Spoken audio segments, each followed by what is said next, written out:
Good morning in US, Canada, good afternoon, UK, Europe, Africa, good evening in Asia Pacific, India, Thailand, Malaysia, Singapore, and the neighboring countries. Ladies and gentlemen, indeed a great day for me to welcome someone young, dynamic, vibrant, talented. I again repeat, young, dynamic, vibrant, and talented Shakun Khanna. What a powerful name, and what a powerful personality, and what a powerful talent. Works for Oracle, head of strategy and market development.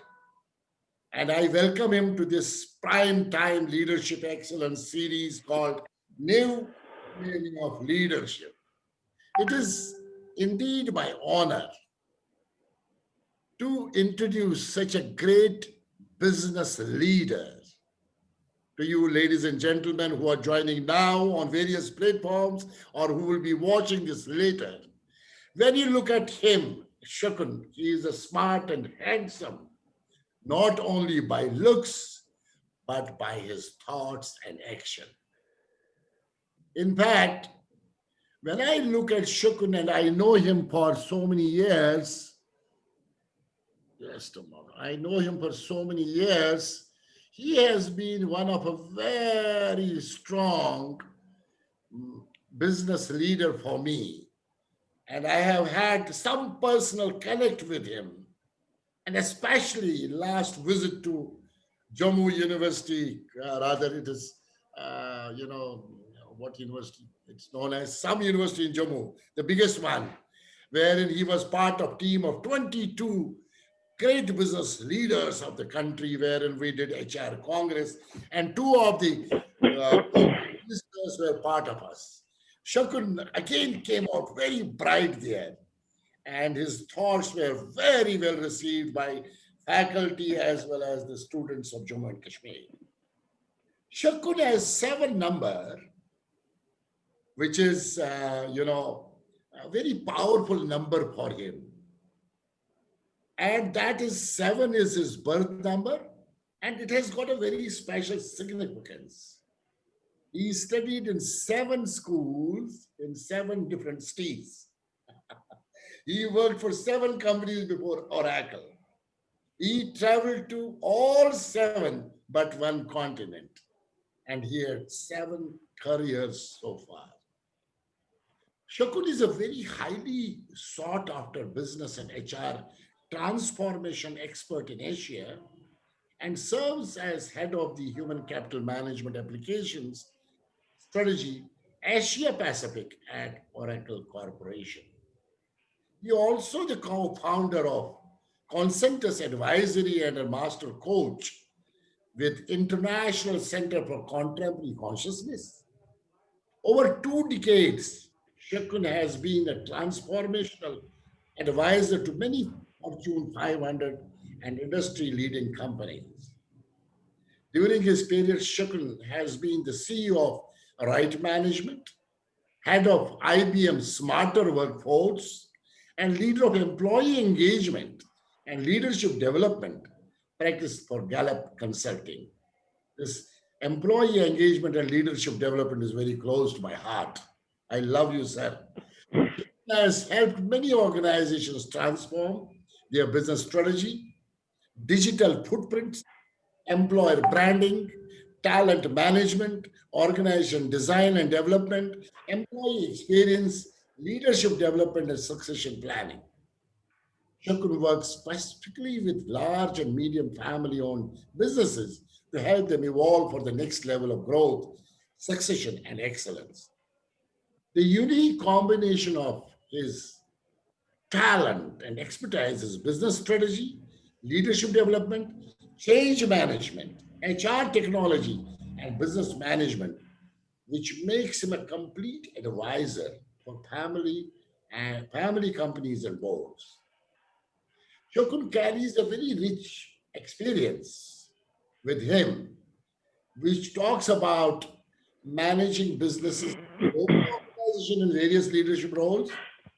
He is an accredited executive coach, master facilitator, and an inquisitive traveler and an avid reader. Shakun is greatly inspired by Dr. Stephen Covey and Donald O. Clifton, which instills him a great passion to transform organization for a better of their human capital management. He is published author and regularly speaks at various industry and social events. I can go on, but I need to stop somewhere because I need to have such a talented man in front of you. And with hand folded pranams to Shakun, you're younger to me, but I pranam to you and salute you for what you are. And this is right now, we are on Zoom and we are live on Facebook, YouTube, and Global Talent. And the format for this event is that I will have some questions for you. And there are people who are joining from various platforms. They will raise questions and I will facilitate that. And even on Zoom, I will ask them to talk themselves. I will have questions. And this will go for next 30-35 minutes. After that, they can ask their questions. And I will be focusing on four areas with you, Shakun. Journey of Excellence as Business Leader by Shaakun, from childhood till now. Technology, driver of overall business, including social media. When you look at me, I was zero on social media. But as COVID has taught me, and today I am globally everywhere around the world. And I am still learning, you know. And for me, you are like a teacher for my social media. Third one, talent development, digitization. Because here is again an opportunity today. COVID, DC, BC, we can forget, DC and AC. AC, we don't know when it will come. During COVID, how can we do talent development? I'm doing something. And how can we enhance this, take to the next level of excellence? And the last one, I would like you to talk about some of the key messages to business leaders for building people, prosperity through passion, PPP. And that is how Shokun this will begin. Are you ready, Shokun? Absolutely, Bakshi Saab. First of all, thank you so much for the invitation here. And more importantly, after invitation, the amount of respect and love that you have given to me. As you were describing me, I really felt elated and proud of myself as if I have done something great. But it is your sheer humility and sheer power of your words that you could just make a very ordinary looking person handsome in your words and not just physically, but with the deeds as well. I'm really humbled. You are like a teacher to me, so in that perspective, I would like to use the same word for you. Over the last many years that I have had the privilege of knowing you, I've learned so much from you. So thank you so much for being a guide and a teacher to all of us, Bakshi Saab. My pleasure being here tonight. As Shakun, and you are a very powerful, humble business leader. And I am certainly going to learn some tips for technology as well as for the social media. Here I go. Question number one. I am looking at this handsome Shakun Khanna today, a matured person, a business leader, and you are a very successful person, impacted businesses, stakeholders, employees, leadership, governing boards, family boards. You're a brand in yourself. But before that, I want to look at that child in you. I want to look at that student in you. I'm very keen, along with the audience, to know how did this child as student grew and who impacted you, a mom or your dad, and how did it happen, or who were your mentors? Over to you, Shakar. So, Bakshi Sahab, I've been very lucky that way. You alluded to the fact that how I grew up in different cities and therefore I studied in different schools. Now, when as a young child you change schools and cities and environments, it's very cumbersome. It has a very profound impact on you. But then, as Steve Jobs says that dots always get joined in the past. For me, this constant change of schools, change of friends, created a great sense of one responsibility And second, it also made me realize how important it is to build connection relationships. So as a child, I had seven different best friends over seven different schools, which, technically one would continue with that. Now, that would mean that sometimes I would face certain challenges of getting uprooted from a particular set of people, a school, a city with a different culture, and get, rerouted.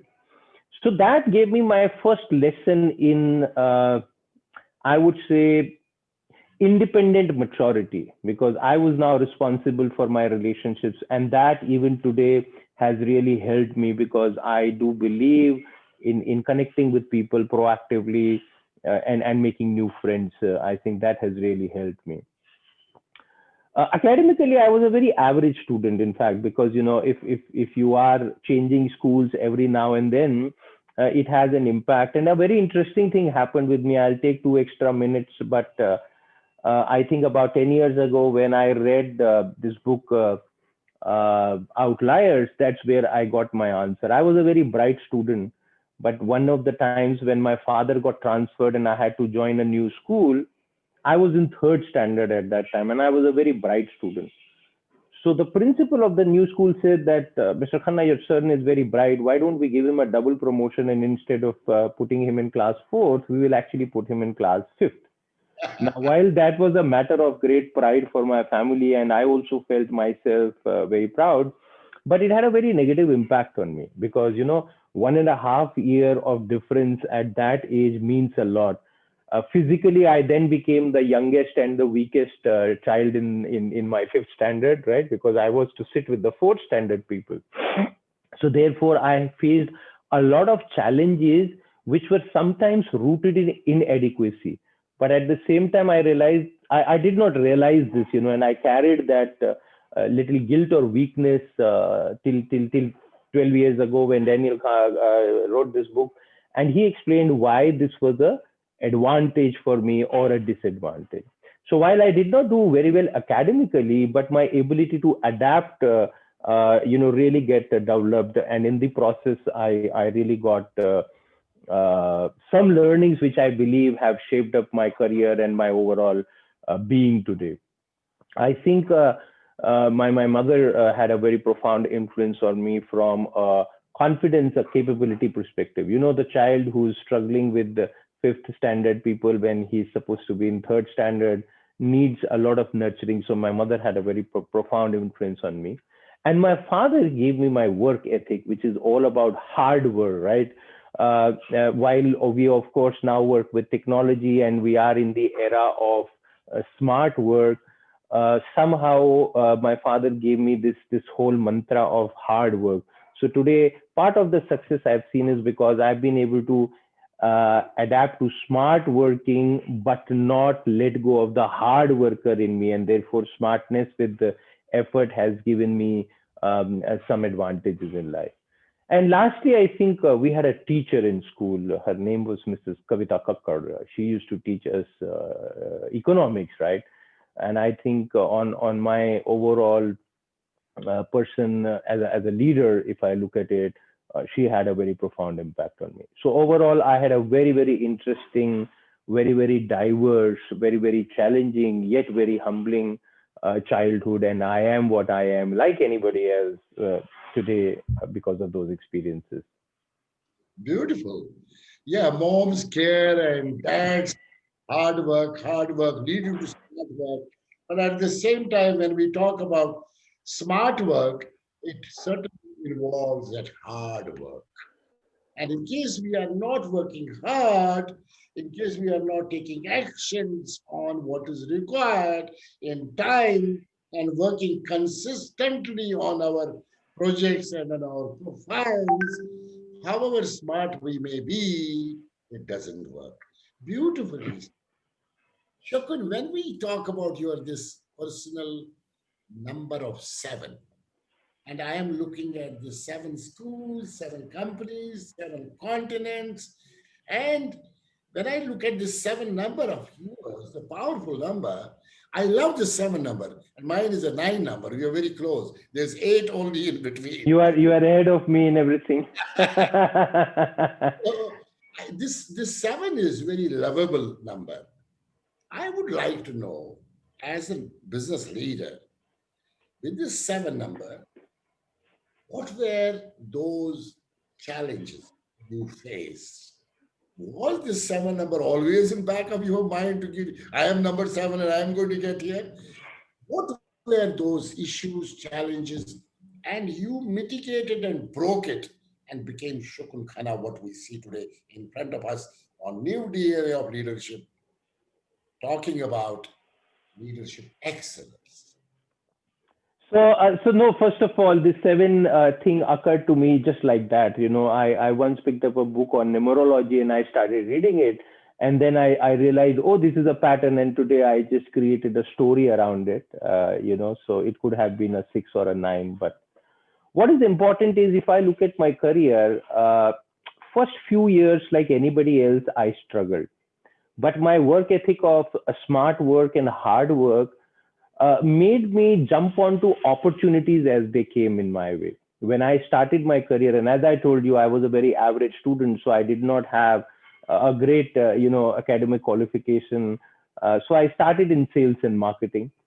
Now, sales and marketing is very interesting because it's very easy and simple to get into. Everybody can get into. There is no entry barrier per se, but it is perhaps the hardest to succeed in that career. Not only that, I think sales and marketing is a great teacher. No matter what you do in life, there has to be some part of your career where you should do sales and marketing. I mean, you've been a great HR leader, and then later on as an entrepreneur, I'm sure you tasted the flavor of sales and marketing. So it's like breathing. All of us have to do it. So I did that, and I started in consumer products, and then the first dot-com boom happened. So I was very, it was again like changing a school where you don't know anything, but you still jump in and okay, you will be fine. So I picked up a career opportunity there because that was the greatest thing or most fashionable thing to do at that time. Everybody used to get double the salary at that time, and I was very young, not even married.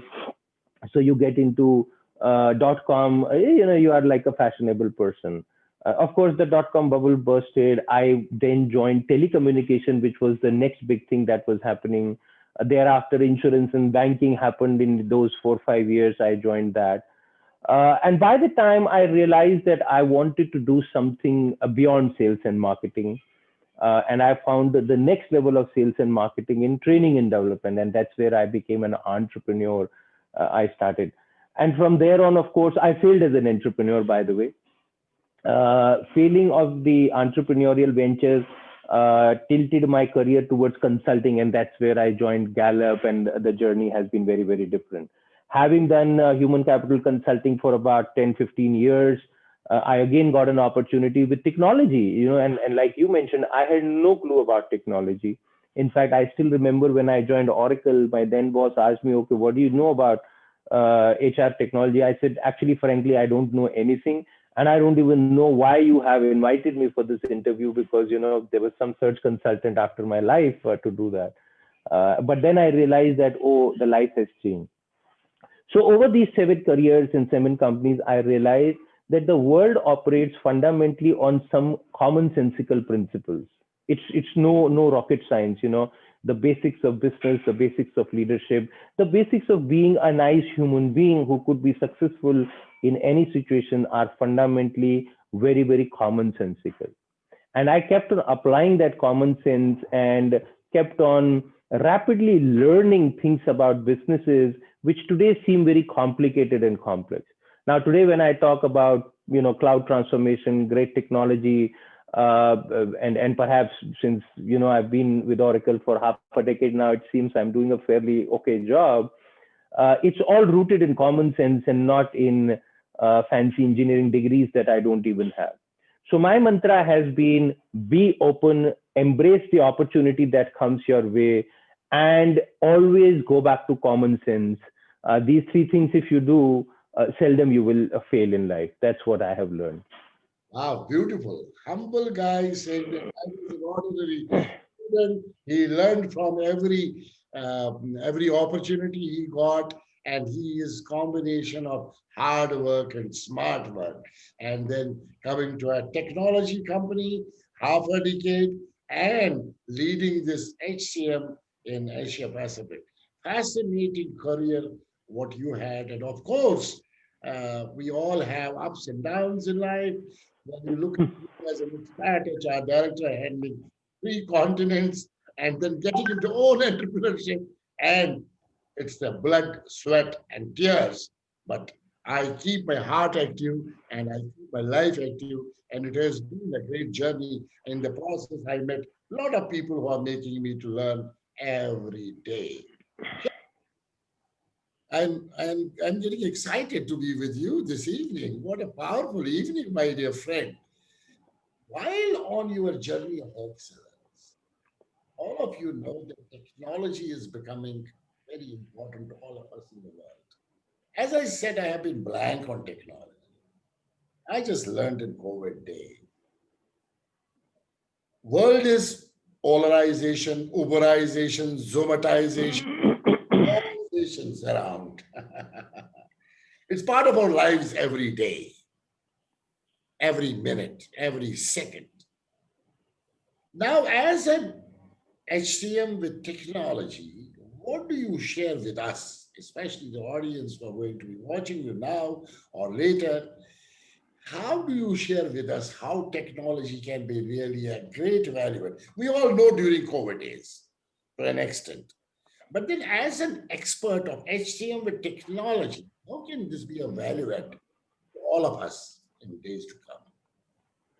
So I think Bakshi Sahib, I will take a slightly philosophical take on this because it's important. If you look at it as human race, we are not naturally made to work hard, right? Naturally, we are made to live happy, contented life where everything is provided. There is ample food in the jungle. All you have to do is take care of yourself and just enjoy life. The first industrial revolution actually created a lot of mess in our lives, and it actually made our lives miserable, I believe. So if you look at it, office working came in, corporatization happened, globalization happened, all of us became employed. Then we had automobile that pushed us into hours of commute and traffic problems, and I know how it used to be in Bangkok or how it is now in Delhi. So a lot of time, effort, and energy was going in wasteful thinking. Human consciousness has started evolving, and so is technology. Today, the latest technology that we are seeing is actually really making our lives easier. So, for example, look at our conference today. In older days, you would have, and you and I have done this so many times in so many places. We'll all fly down. We'll perhaps, spend 2 days. Of course, it had great evenings and those drinking sessions that I still miss. But aside to that, if you see the power of technology today, we are connected, we are having this wonderful virtual dialogue. People from all over the world have joined us, and we are one great family. And the good part is none of us has to really learn technology. It's just a simple little thing that we can do. And I think that's the true power of technology. It did take a while for us to reach there, but the great thing is we are reaching there now. Now, coming back to your question of HR technology specifically, I think HR technology will do three things. It should do these three things. And if it is not doing these three things, your HR technology roadmap is wrong. First of all, it needs to make life easier and simpler for all of us. So all the mundane tasks, repetitive tasks should go away from your table. The question, I remember, I don't know whether it was in your roadmap to success program that you talk about, those three questions: why should I do it? Why should I do it now? And there was the third one, I remember, right? You used to talk about it. So the question is, the technology should ask, why should my master, and I'm saying that we are the masters of the technology, why should Shaakun do this thing? Can I remove this unnecessary burden from him? So I think that's the first use. Secondly, the technology, and today all the technology that, say, for example, we at Oracle are developing can do that. So if technology realizes that every day you are doing something repetitive, like, say, approving expenses of your team, and there is a pattern, all you are doing is mindlessly clicking, it will take that work away from you, and it will do it on your own, and only bring to your attention things that are deviating from your usual logic, so it's like a great secretary who would know, okay, these are the 20 things, this one thing is probably calling for attention of Mr. Bakshi, and rest of it he or she will do for you. So that's one. Secondly, it has to be intuitive. If you have to do something, then it's not intuitive. So if I had to get up and stop my air conditioner earlier, and in the process spoil my sleep, that's not an intuitive air conditioner. Now I know there is a sleep timer, there is a temperature thing which knows my preferences, and it just does it on its own. That's intuitiveness in technology. And that's the kind of intuitiveness that is coming in technology. And lastly, technology has to be your foot and your eyes in the future. If technology cannot tell you what lies ahead, then it's as good as you are. So when we start a journey today, of course, in COVID days, we don't, but when you used to look at Google Maps and I would call you, Bakshi Saab, Google is telling me I'll be 20 minutes late, that's predicting the future. And today, HR technology is going to do that in terms of being able to predict the performance of people, their fitment in the organization, their longevity, even their attrition, for example. So that's the kind of thing technology is doing. So net, I think technology is now becoming a hygiene for us. Like many other things, we don't even realize that we use. It's like air. We are constantly breathing in the air, but we don't use. Today, technology has become that. I had a situation for about half an hour in my house because of some breakdown in our building where there was no internet, there was no electricity. And suddenly I realized, oh my God, we are so dependent on technology, but we don't wake up every day and say, thank you, technology. We are so dependent on that, right? So I think it's becoming that fabric today, which is a great news for us because we all can now lead much better lives. Going back in the AC, like after crisis that you were saying, after COVID, Easy. AC could mean we just have a 4-hour work day. Why should I work 8 hours? Who has defined that? It is the inefficiencies of the human system and the older technologies that decided कि चलो 10 से 8 या 10 घंटे 8 or 10 hours we have to work. Why should I not only work 2 hours, get all the work done, and just enjoy life, which I'm meant to, or which I was born for? Beautiful. So those are my thoughts Yeah, on that. Sorry, my Siri started speaking because apparently it was listening, and I got distracted. So see, the technology is everywhere. yeah. I think you rightly said it's a hygiene, and it is every day we are breathing in and out. And I want to tell you, gone are the days when we used to go to to Sai Baba or to a temple or to a picture. Now, when we open up our laptop like this, we're actually doing that. And that's the power of technology. Shakun, I am making certain statements, and which statements are technology statements. We hear that vehicles will become self-driven. We hear roads will generate electricity. We hear buildings will get transformed into solar panels. We hear artificial intelligence will help diagnose cancer.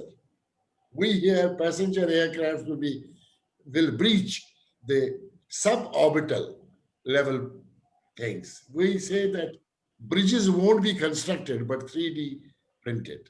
And these are the statements which I hear from various technological leaders. As I said, in Hindi, in Urdu, I am a nakhanda, I am illiterate, I am zero on technology. This may be a little heavy question to you, but when I look at my audience also, they will also look at these statements which I made. Vehicles will become self driven, roads will generate electricity, Bridges will get transformed into solar panels. Artificial intelligence will help diagnose cancer. Passenger aircraft will reach the suborbital levels. Bridges won't be considered but 3D printed.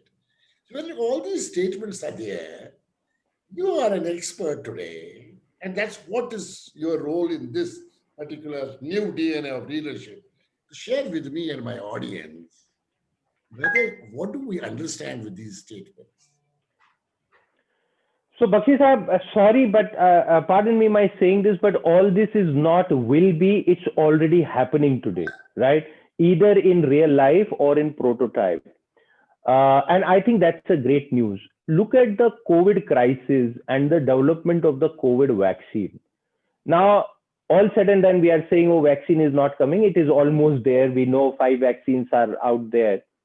This is the fastest ever that a vaccine has been created in just about a year, right? Less than a year, this vaccine has got created. If you go back to the history of vaccine development, it could have taken hundreds of years to come up with. The first flu vaccine, I'm told, it took almost 400 years to get discovered, right? This, what has happened today, is the power of technology, power of artificial intelligence, power of machine learning, power of computation.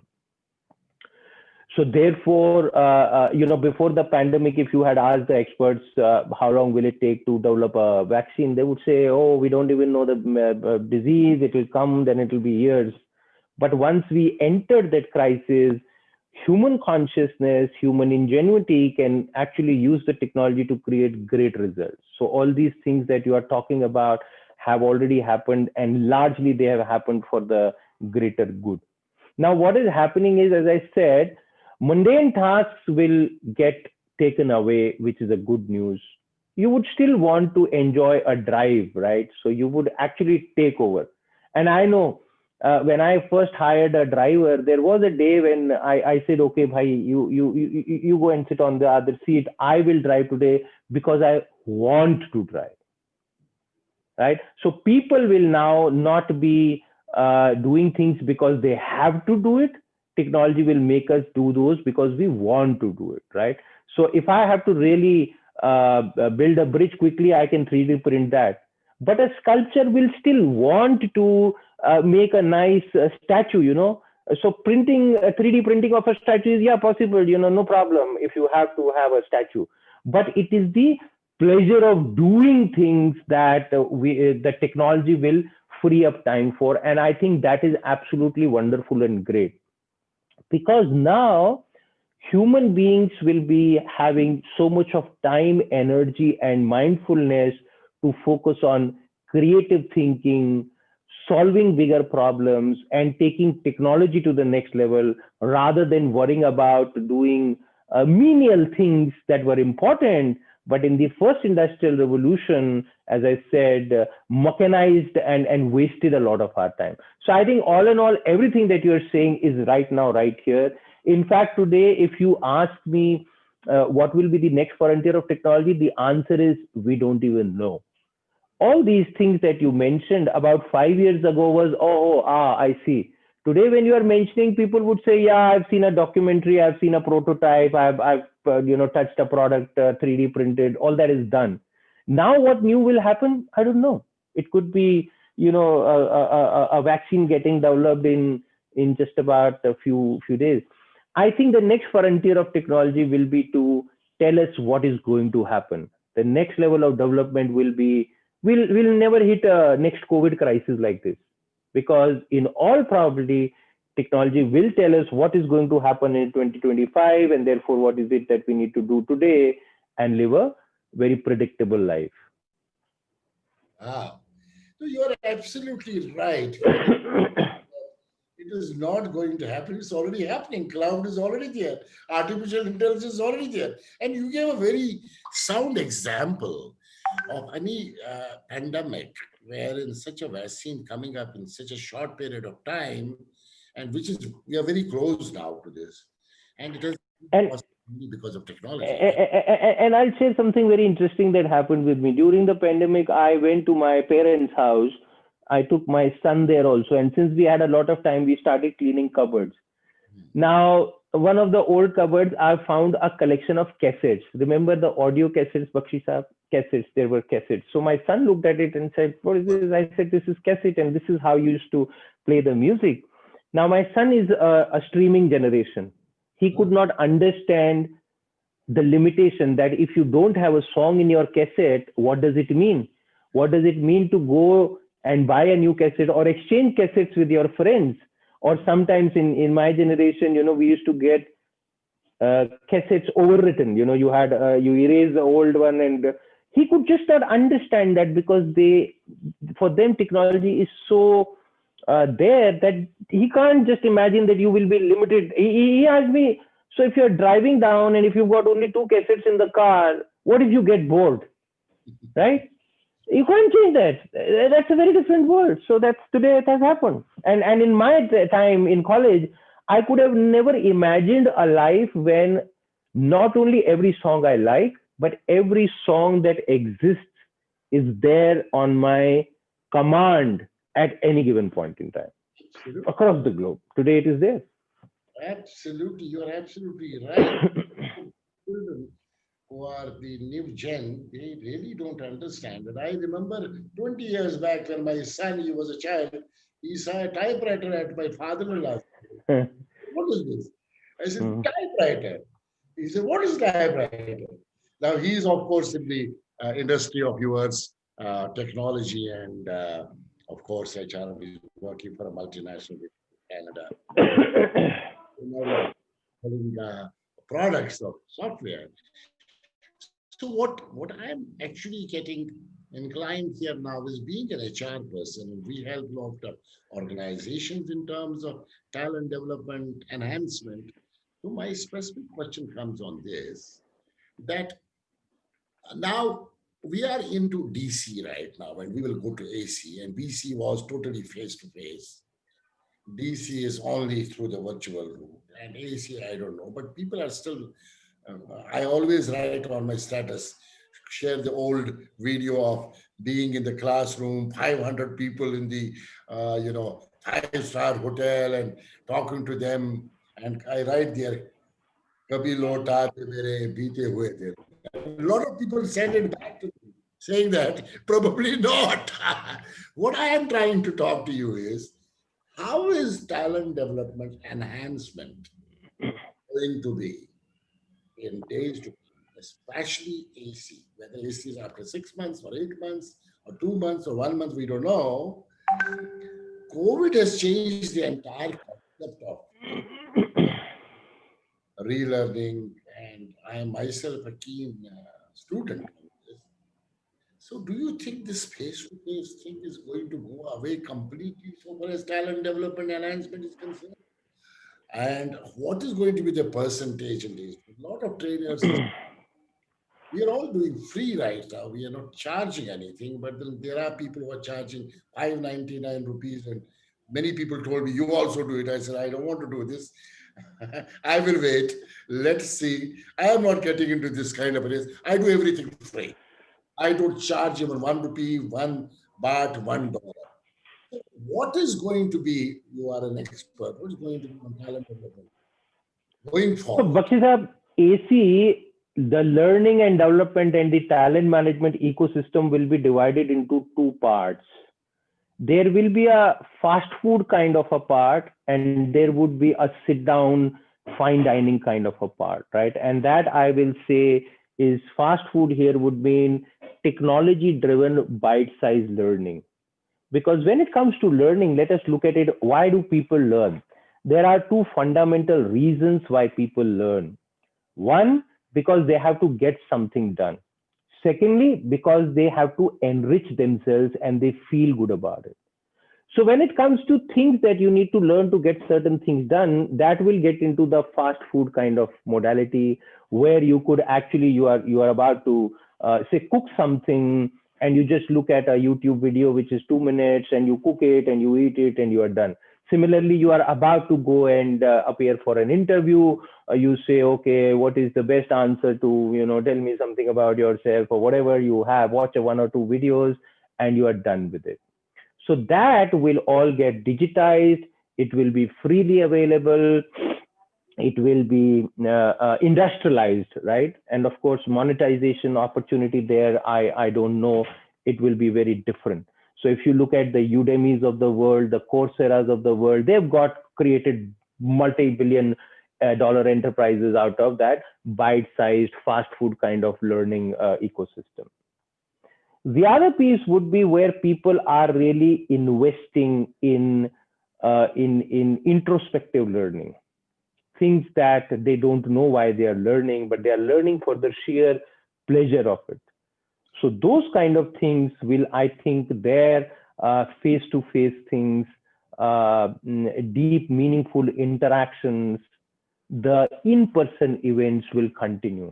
And I think I run this International Center of Contemporary Consciousness in Rishikesh. Over the last 1 year, we have not done anything. People are really so eager. They are saying, "Bhai, when are you starting it? We need to go back, sit down. Enough of this fast food, right? Please understand, you cannot eat the McDonald's burger in every meal, and we've been doing that for the last 1 year, right?" I remember I started this similar thing, and now everybody does that, right? So there's a fatigue. People are looking forward to going back to the older days, but will it completely go back? No. So the answer to your question is, be prepared for fast food industry in learning and fine dining industry in learning, and then both will survive. Wow, thank you so much. I'm excited to know that. And we did And you talk will be the finest chef of the finest fine dine industry of learning, I would say.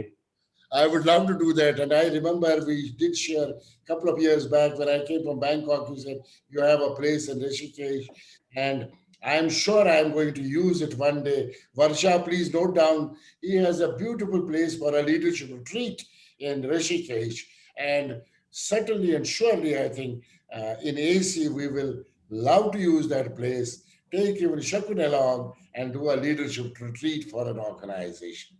Very great. So that means I see my role.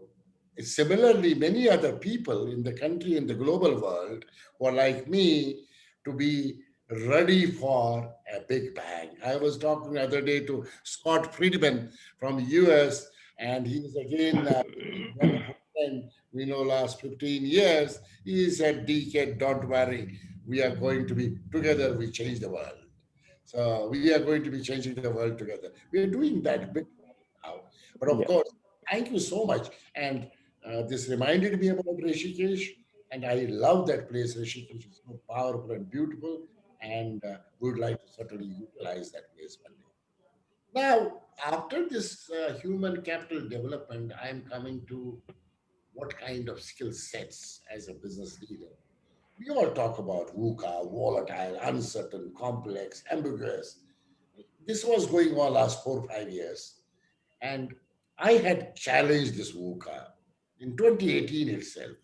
I said VUCA is volatile, is not volatile, it is vision. Uncertain is not uncertain, it is unknown, unheard, unparalleled business model.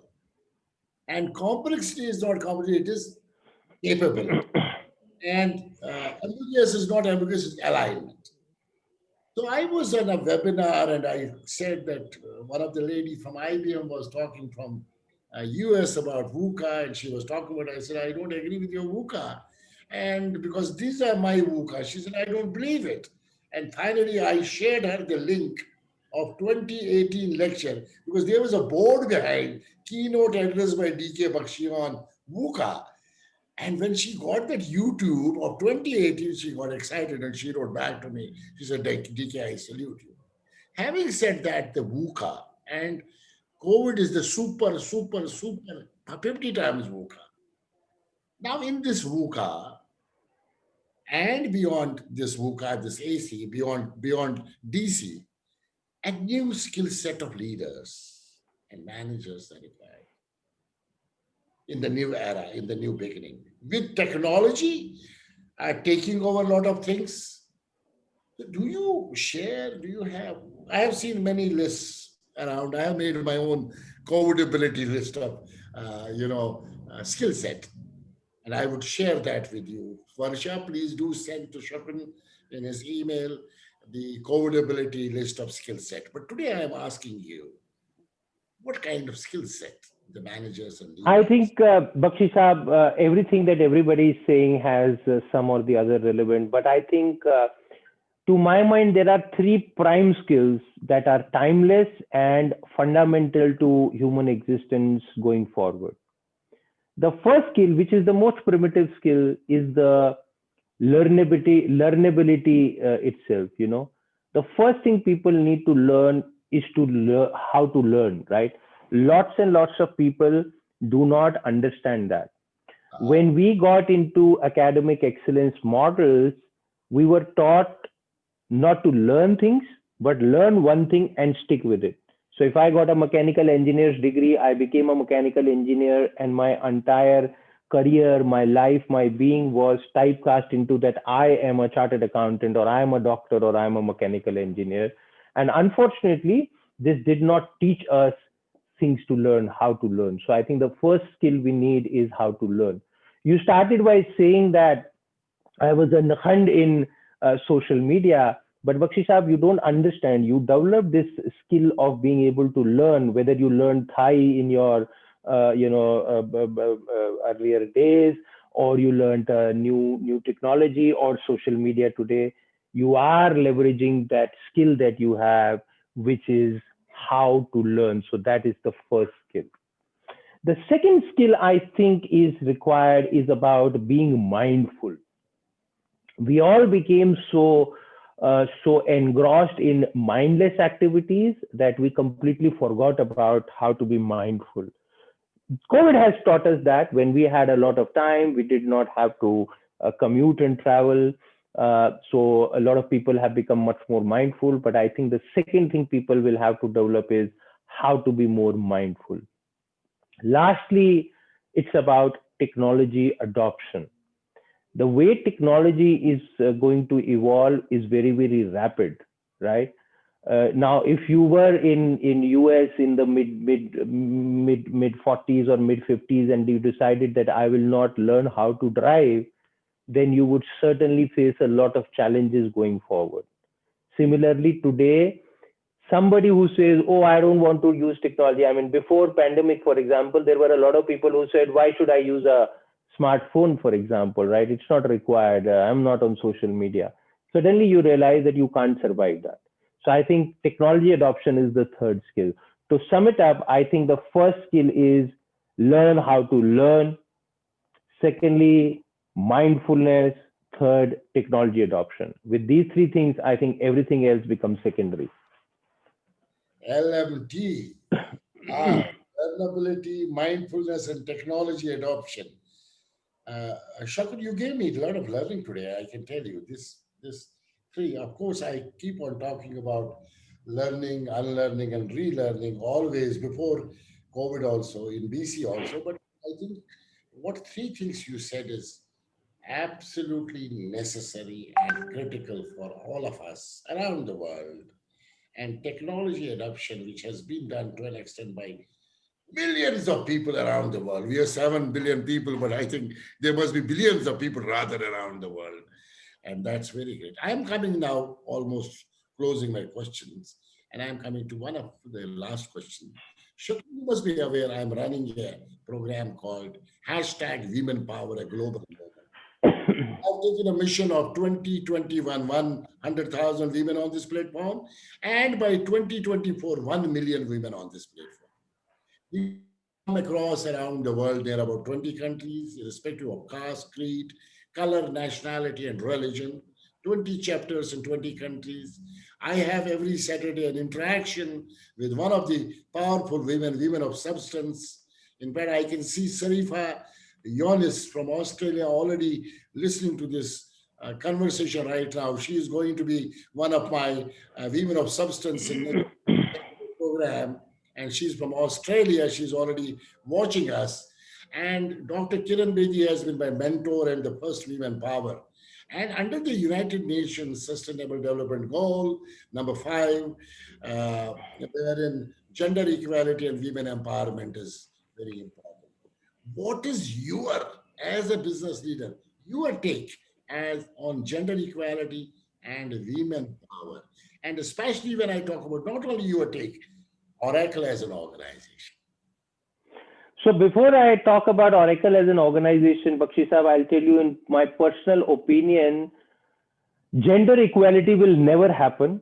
Women empowerment will never happen because women are by far superior and more powerful than men, right? So it's foolhardy to say that men will ever become equal to women, right? It's the irony of our society that we have subdued the power of the feminine energy and therefore deprived the human race for so much that this extra power can bring in places where this has been unleashed. I mean, Dr. Kiran Bedi is a living legend who was able to unleash this superiority, and by far she's been the greatest and the best super cop that this country and perhaps the world has produced, right? And that is a testimony to my statement that women are naturally by far more powerful, and we men have just kind of screwed up the way the society is done. So I think we should not expect a game of equal, but a game of two complementing partners. There Yeah, are certain things that the male energy or the Shiva, as we say, you come from Kashmir, sir. So it's about the balance of Shiva and Shakti now in the organization, in the boardrooms, in the teams, right? So I think we should not get into this hypocritical aspect of women empowerment or bringing equal opportunity rights. It's about balancing the energy, which is very, very intuitive and human. So if as a leader, I have a yin or yang disbalance in my team, the Shiv and Shakti not balanced, it's my foolhardy as a leader. So I think we should just get over this empowerment and these limiting words that we use and just question, is it balanced? And there could be teams which are all women energy, and there you have to introduce the masculine energy, so it's about balancing that. And I think that's what the world is striving for. Of course, at Oracle, we are leading. We have a woman CEO of the organization, which I think is the biggest testimony of the fact that we do understand the need of balancing the yin and yang. And therefore, so for example, none of the hiring at senior levels happens unless and until we have seen a couple of women candidates. As a leader, if I hire, I have to really explain why, because unfortunately my team is male dominated, so I'm trying hard to balance that yin and yang. So I think the world is waking up to that. Leaders like yourselves with initiative like this is kind of giving it a jolt and waking everybody up. And I think you're doing a great service to the planet in terms of restoring this balance of Shiv and Shakti, I would say. fantastic. Do you commit to me as Khanna any support we require for women power and as an organization? Because this 110%. Whatever I have in my remit today is there for you today. Should it mean that we have to collectively build some more resources, I will be with you to make sure that we go out and earn that with whatever it takes. You know me for many years, Bakshi Saab. I'm there with your cause, with your philosophy, and with your vision. So please count me in. fantastic. Let me close now. Let me go to the COVID. Businesses are in mess. People are in mess. A lot of tension. And when we look at business leaders, how to reinvent, reboot, rebuild, reshape, reinforce business models. And PM Modi is talking about Atmanirbhar, the global talent, locally and vocally. A lot of business leaders, a lot of business leaders are talking about this global talent, locally and vocally beyond India, in fact. What are your two or three messages to business leaders on this global talent going behind beyond when we are rebooting, reinventing, reshaping, and rebuilding and reinforcing the business model? And this is my last question. I go to the public. I think it's very simple, and I will borrow your term LMT again. It's probably it is MLT to my mind. The first thing is leaders have to become mindful first to understand what is the crisis asking of them. Secondly, what do they need to learn, not only as individuals, but as organizations, right? You are in this business of learning and relearning and unlearning. You understand that when the external world is changing, we have to learn new things as an organization. And lastly, are we optimally using the technology or not? Trust me, and we've seen hundreds and thousands of cases how within the span of 6, 8 months, organizations and individuals who were able to practice the MLT appropriately have not only survived but succeeded tremendously in this transformation. And that's the reason, Bakshi Sahib, today our stock markets are at the highest. Some of the traditional companies like Hindustan Lever, for example, who's done massive innovation during these days, are at the highest levels of their market capitalization. And it's not just the technology companies. So MLT is the mantra going forward, sir. Beautiful. Thank you so much, Shakun. I will name you SHUAAA, SHAAKUN. Simply happy, aligned attitude, knowledge uniquely nurtured. I repeat. Wow. Thank you. You started the session by making me feel so good about myself, and towards the end, you are again giving me another quote of happiness. You're beautiful. Simply happy, aligned, knowledge uniquely nurtured. And let me go to the question. And I've got a question from a Rotarian. He is Mr. Malhotra. He is the president of DLF SME Forum, all that. A very great human being. And I will unmute him and I will request him to ask the question himself. Mr. Malhotra, I am here unmuting you. Please go ahead yourself. Mr. Malhotra, can you hear me? Thank you, sir. Can you hear me, sir? Yes, Yes, sir. Malhotra sir. Thank you. Thank you, Bakshi Sahab. It's always a pleasure to listen to you. And now today we have listened to Shakun. Yes, Sir, sir. my question is about the people who change jobs very frequently, like you. I could change 2 jobs in 20 years, and now I have set up my own. You have changed 7 jobs in about, say, another 20 years. Now, what is preferable for a new gentleman, young gentleman, in these days? Because normally employers think a person who changes jobs so frequently, don't mind as you did, he has something not fitting in the organization. So what Yeah, do you advise? totally with you, Malhotra Saab. In fact, as far as I am concerned, some of the jobs I changed not because of choice, but because of external compulsion, but that's a separate story. But Okay. I'll tell you, Malhotra Saab, two things that are becoming irrelevant today. First of all, there was this taboo around failing or having a career gap. In your days or my early days, for example, if you were unemployed or you were not doing something for 1 or 2 years, it was a Yes, big yes, question mark and you had to explain that. So that's first right. of all, that has become a big asset today. If I interview somebody and he says that, oh, I kind of, quit in 2 years, I was doing a startup and then I miserably failed and now I'm back in the job market, it's a big premium today. So that's a very interesting shift that has happened. Okay. There is free premium on failure. Majority of the Fortune 500 CEO search, and Bakshi Saab is leading authority on executive search, he would tell you, boards are now asking people, have you failed? Have you failed? Oh, Because yes. people with great academic qualifications, great careers have had everything working for them, no experience of failure, and therefore a gap in the CV. So first of all, Okay. failure has become a very big asset for individuals. So that's one thing, that taboo is gone. Secondly, this aspect of changing jobs, there is research that is showing that average person who's starting his or her career today, by the time they retire, like 25, 30 years that you and I have put in, they would have changed 7 careers and 20 jobs on an average. Ooh, That's going to ooh. be the average. And with 7 careers, I mean that I could be doing an engineering job today and then And shifting to that uh, job. something totally different, right? In my Different, career, yes. it happened. So that is going to be the norm. So therefore, Okay. if this is going to be the norm, then it cannot be a taboo.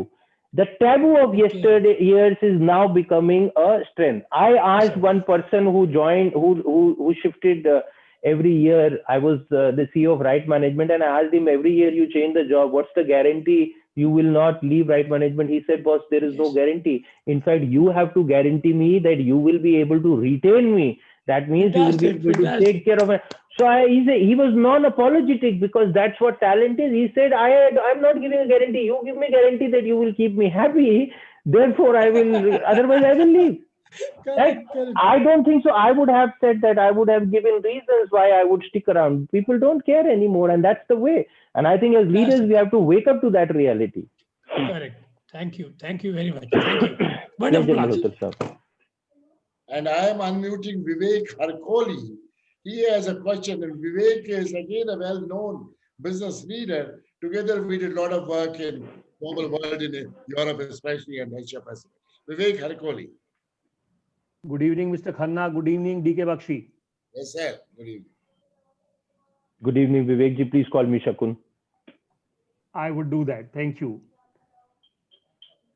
What I am thinking about is, and you coming from a technology background and an HR, a people's background, what I want to understand is, would artificial intelligence ever be able to assess the soft skills of people and give a decision to the interviewers like you? Yes, this guy has soft skills. Artificial intelligence has understood those soft skills, and therefore I would like to hire that person. So, Vivek ji, the answer to your question is yes, it can do it. The question, or bigger question, is should you rely on that? Right? So these are two different things altogether. Artificial intelligence is developing, and there are multiple claims that developers make, including, there is a very interesting startup that I am an advisor to on their board. They have developed an algorithm which can actually look at the facial expressions of people and give a lot of assessments around that. Theoretically speaking, and even practically, those algorithms can be created, those generalizations can be done. Having said that, I personally believe that human intuition and human gut feel is going to be always far more powerful than any kind of artificial algorithm. So these things should be taken as a starting point, but end of the day, higher the dependence on intuition, the greater will be the result.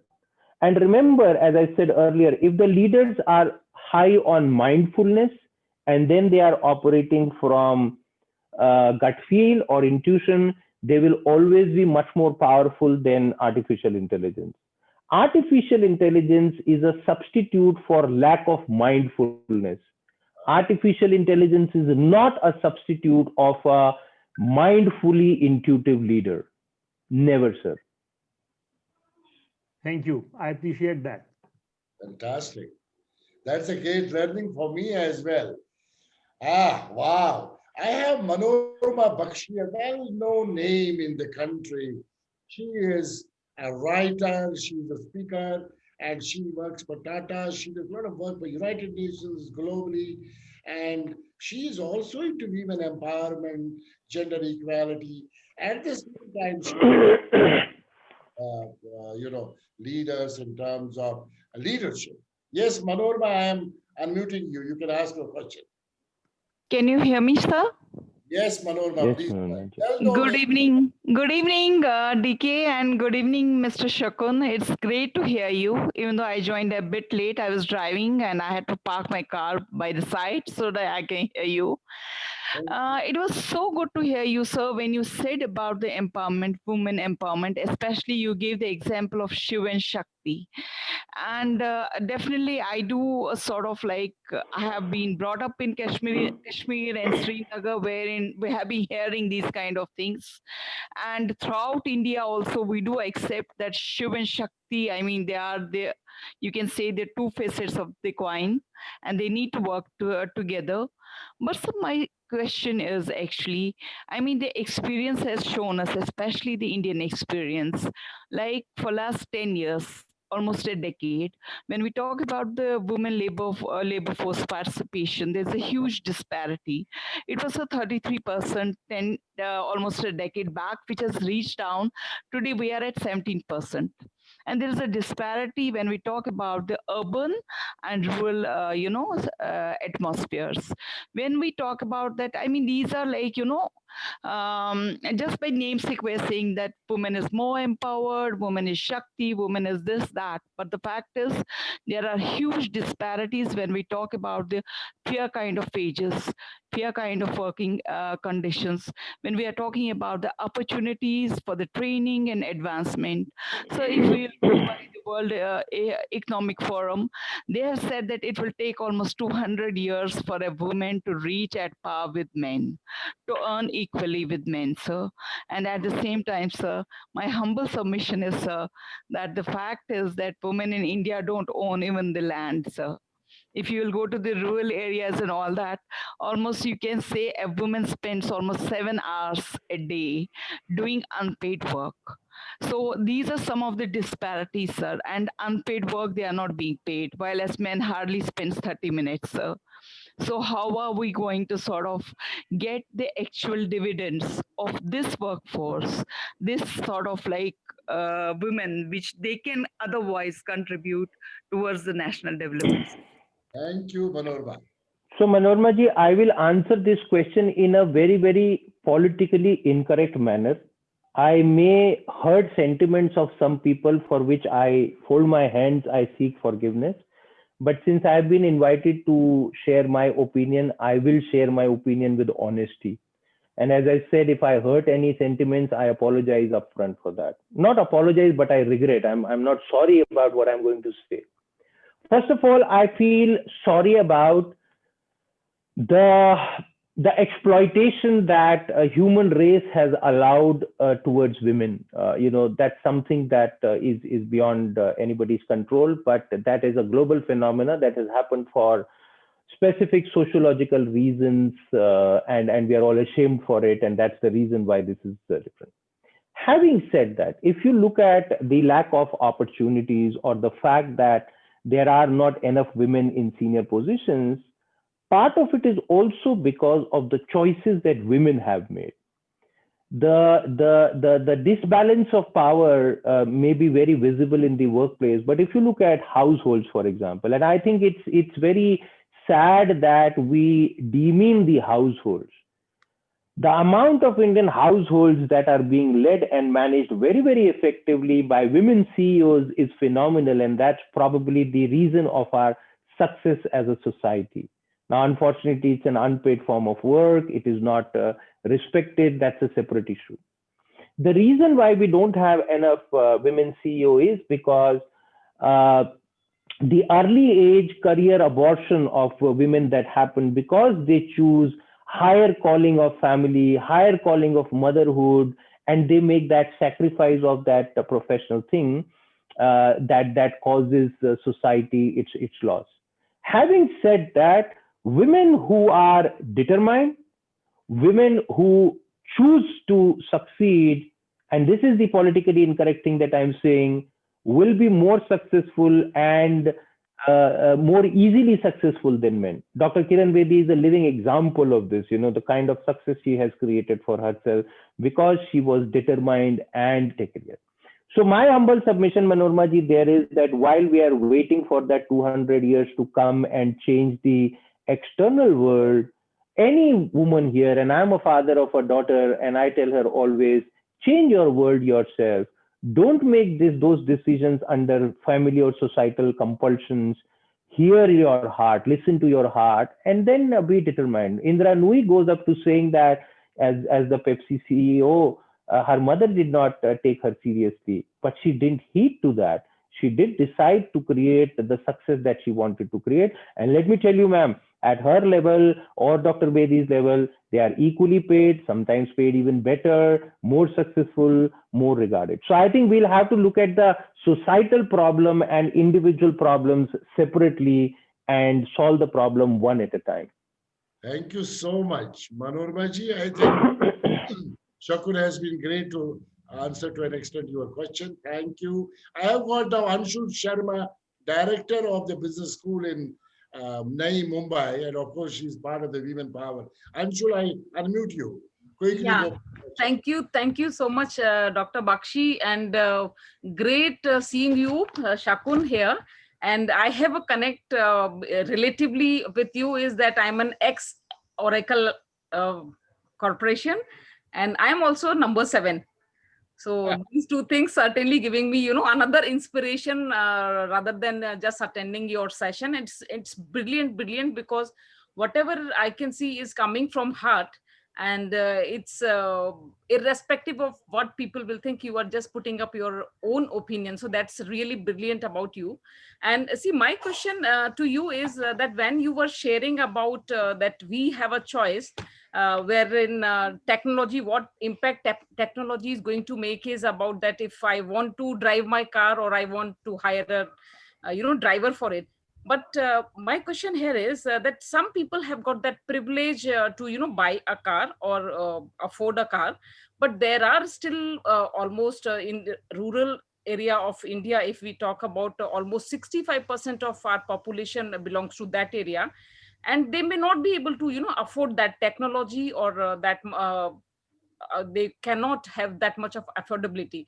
So how we can bring them at par with us, because whatever technological developments are happening, it is more towards the urban areas as of now, uh, despite of so much of CSR and other things happening from corporates and at individual level also. So what would be your take on that? Because now everybody, whether they are in rural or other part of the country, they want to come to that level, but they do not have those facilities. So how they can cope up with this challenge? So, Anshul, again, I would differ a bit because sometimes we don't look at the data and the numbers. You are absolutely right. There are people who are more privileged and there are people who are not, and that's the reality of human existence. We can't debate that. Technology adoption actually is happening at a much faster rate in the tier 2, tier T cities in India. The bottom of the pyramid is actually getting more impacted and creating much more pleasure and convenience now at the bottom of the pyramid. We don't realize because we work for plus organizations. We are probably in the top 1% of the global population. Of course, they may not be able to buy self-driving cars because they don't even need it. That could be the argument. In India, in the last 1 quarter, a record 50 million smartphones have been shipped out, right? It's the record. 5 crore smartphones have been sold. 72% of these phones are sold in tier 2, tier 3 markets in rural areas and are first smartphones for people. Now, of course, there is that one news who will come that some poor girl hanged herself because their parents could not buy a laptop, which is fine. I mean, that's sad. You will find, and sorry, I may come across as a very mean person when I say that, but last year there was a news where a very rich boy hanged himself because his father did not buy him a BMW on his birthday, right? So I think we need to remove that noise and look at what is happening at the data. India today has the highest per capita data consumption. We are the lowest cost data service provider in the world. Our farmers are using technology in unprecedented manner. The kind of e-commerce that is happening is humongous, right? So I think it's not that the technology is not reaching there. It is reaching there in the hinterland, in the rural areas. Some of the things that government did in terms of larger decisions, for example, low-cost telecommunication and deeper penetration of connectivity has really changed the landscape. The rich and poor divide continues. It will always continue. But I think overall, the society is kind of going up. And it's not just in India, by the way. If you look at the way technology is impacting rural Africa, for example, it's huge and phenomenal. It could be something very basic in our eyes, but it is happening there.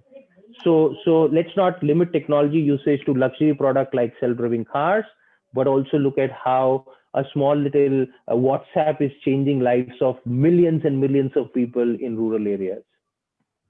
Thank you so much. We are moving with the time now. And I have Sarifa from Australia. Sarifa, I'm unmuting you. From Melbourne. Sarifa. Thank you very much, Diki Bakshi and Shaakun. Akan, it's a very, very interesting and very thought-provoking and I can say very smart. I'm in an opinion also because I'm in the women empowerment, and I really agree with you when you say that women we are fighting for something that we have already. Empowered women have always the power to empower the family, the society, the nation. Even if you look at Indira Gandhi and Margaret Thatcher, so they are very, very powerful because because of their determination, as you said, the determination, and they did not allow the society to exploit them. They have the courage. And I think all the women, we are fighting for something, I think, that we have already. It is just a matter whether do you give that permission for others to underestimate you, or do you give them that consent to exploit you? I think that's a choice that we need to make as women. So I really thank you for bringing that, to putting it in a very, very, to articulate that, the position of women. Thank you so much. Yeah. Sarifa, thank you so much, and look forward of catching up with you on the session of Women Power within this month. I think we are going to be there together on the Women Power Saturday series. Thank you so much for joining. It must be late in Australia. Now, before I go to the vote of thanks, I have this Ash Rana from Brisbane, Australia. Ash, I meet you. Ash. Hi, DK. Hi, Shaakun. Good to meet you, I would say. I would move away from the topic of women empowerment. As you rightly said, they already are empowered much better than men. So I agree with you on that. So thank you for that. I will move to a question which is more a strategic level, and maybe you might not want to answer it in this meet, but I will still ask you. Now, there have been strategic acquisitions from Oracle, different parts of the world, different technology companies, and I'm sure you will have a strategy for the next acquisition, and you might not answer it, as I said, but what is the area of interest for you? You talked about algorithms, you talked about means there are robotics, there is chatbots of the world, but if you look at solutions, a company like Oracle, if they're competing with AWS, Microsoft of the world, now what is the niche area which you are developing on your own, which might come up for a normal usage of a client in the next, say, 6 to 12 months? Anything which you can share with us? As you are right, I'm the official spokesperson of Oracle, so therefore I would not be able to comment on acquisition strategy and those kind of things. But having said that, our clear-cut focus areas are around cloud technologies, so all sorts of cloud technologies. Oracle is the world's largest database company, and we continue to invest in and enrich our database software and database applications with artificial intelligence, machine learning, and so on and so forth. So enterprise applications and new age autonomous database are the two big accelerators of growth for Oracle going forward. And that's a public domain thing.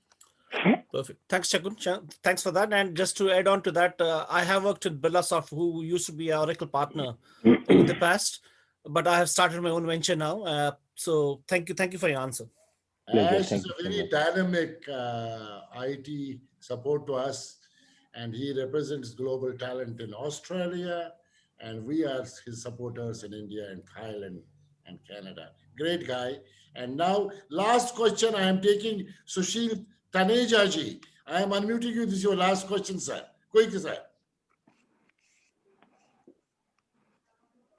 Mr. Sushil Taneja, we are almost 1.5 hours now. Are you there?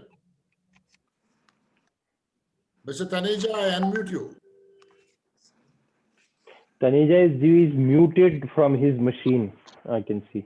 Okay, then we go to Khun in Narula.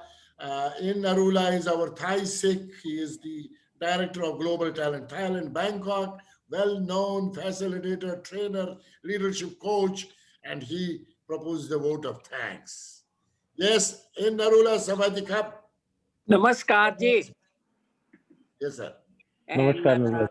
Namaskar ji, Shaakun Khanna and Dr. Bakshi. Before I even give you a vote of thanks, I would propose that Dr. Bakshi, let us invite Mr. Shaakun Khanna to come to Thailand, because his ideas, his thoughts, his ways of presenting, is just marvelous, easy to understand, to follow. And I tell you, we would learn a lot from you, sir. Thank you very much.